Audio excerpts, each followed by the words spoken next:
Welcome to our channel. If you want to connect your Apple TV to Wi-Fi, follow these step-by-step instructions to get online quickly. Step 1. Turn on your Apple TV and your television. Make sure your Apple TV is properly connected to your TV via HDMI. Step 2. Using your Apple TV remote, navigate to the home screen by pressing the home button. Step 3. Select the Settings app, which appears as a gear icon on your Apple TV home screen. Step 4. In Settings, scroll down and select Network to access network connection options.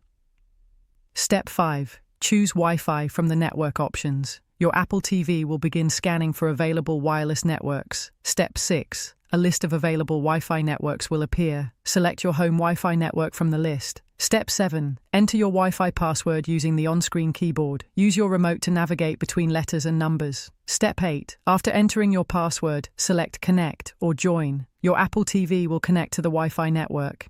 Once connected, you'll see a check mark next to your network name, confirming successful connection. Don't forget to like this video and subscribe to our channel.